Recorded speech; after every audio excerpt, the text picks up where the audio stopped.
Hello everyone, welcome back to my YouTube channel. इस तेज़ी में हम हमेशा बात कर रहे हैं पिछले कई वीडियो से। अगर आपने नोटिस किया होगा कि स्टॉक सिलेक्शन काफ़ी ज़रूरी है क्योंकि मार्केट नीचे के स्तरों से डबल हो चुका है।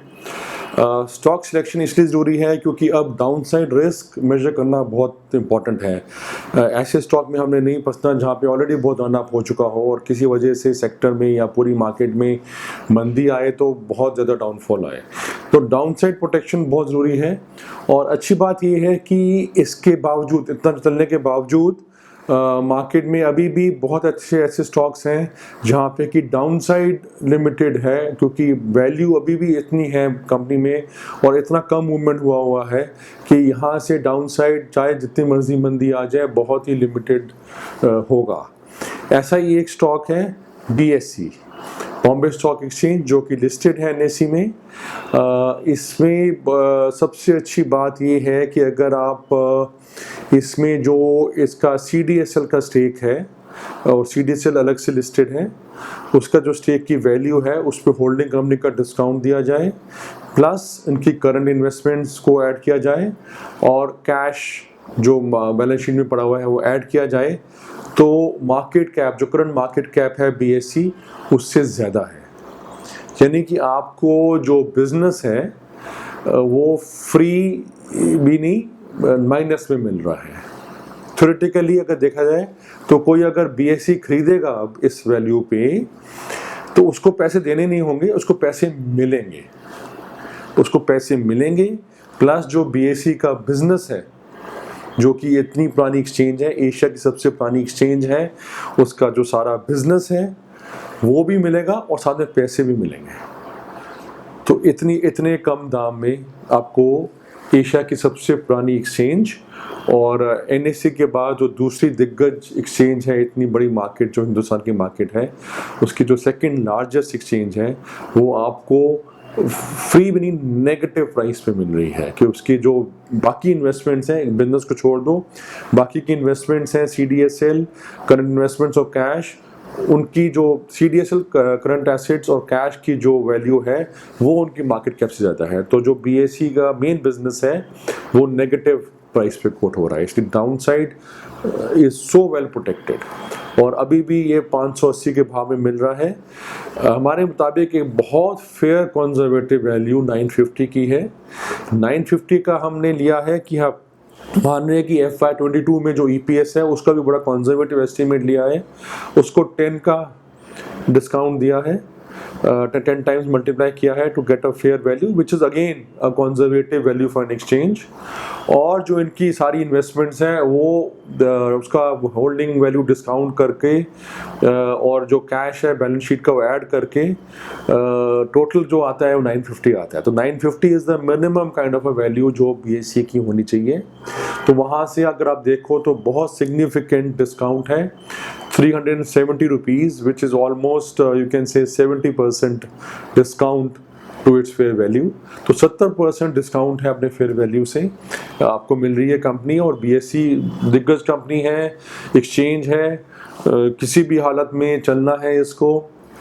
लॉकडाउन में भी हमने देखा था जा रहे बिजनेस बंद हो गए पर एक्सचेंज का बिजनेस तब भी चलता रहा। कंपनी की परफॉर्मेंस भी अच्छी है लगातार, क्वार्टर टू क्वार्टर और देखा जाए या ईयर टू ईयर देखा जाए तो परफॉर्मेंस में अच्छा इजाफा हुआ है, अच्छी ग्रोथ हुई है।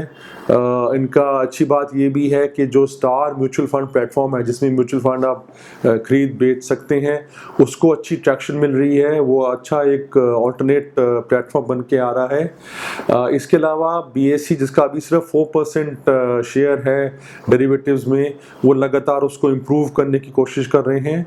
मार्जिन्स कंपनी के बेटर हो रहे हैं।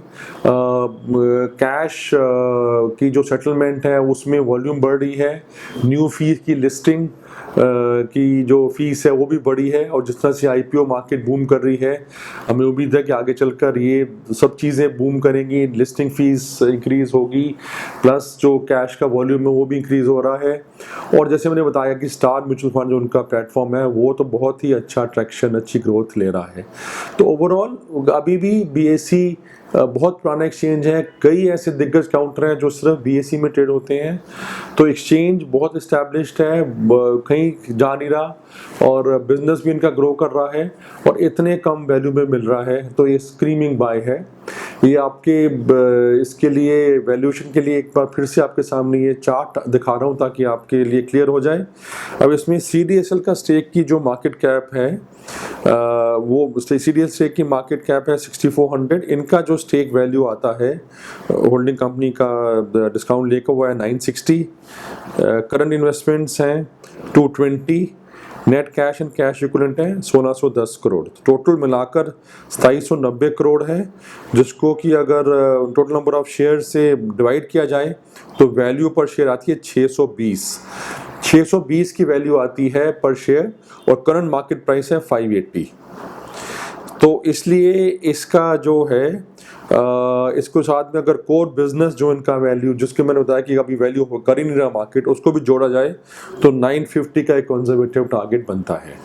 तो मेरे मुताबिक ये बहुत ही इस मार्केट में एक बहुत ही सस्ता शेयर आपको मिल रहा है, तो इसको आप ज़रूर ले सकते हैं। डाउनसाइड रिस्क मेरे मुताबिक है ही नहीं, क्योंकि इसके यहाँ इस प्राइस से नीचे कितनी देर आप रख सकते हैं। आप जब भी मार्केट रिडेट करेगा इसको तो यहाँ से तो अनिवार्य है इसका ऊपर की तरफ जाना और डिसेंट अपसाइड, कम से कम 70% अपसाइड क्लियरली इसका विजिबल है। और इसमें पॉजिटिव सरप्राइजेस भी हो सकते हैं, जैसे वॉल्यूम्स बढ़ रहा है एक्सचेंज में और जैसे इनकी ट्रैक्शन मिल रही है डिफरेंट सेगमेंट्स को, फ्यूचर्स में, कैश में, न्यू लिस्टिंग में, म्यूचुअल फंड ट्रेडिंग में, तो वो सब पॉजिटिव सरप्राइज भी दे सकते हैं। तो मैं इसको हाईली रिकमेंड करूँगा to buy at the current price 580 with the target of 950। मेरा YouTube चैनल देखने के लिए शुक्रिया। अगर आपको उसको अच्छा लगा तो ज़रूर लाइक और शेयर करिए। BSE मैंने अपने इन्वेस्टर्स को रिकमेंड किया हुआ है, तो यहाँ पे डिस्क्लोजर है कि मेरे इन्वेस्टर्स एसोसिएट्स और मेरे अपने पोर्टफोलियो में ये शेयर है, शेयर होल्ड किया हुआ है मैंने। और मेरे को आप टेलीग्राम और ट्विटर पे भी फॉलो कर सकते हैं। Thank you so much. नमस्कार।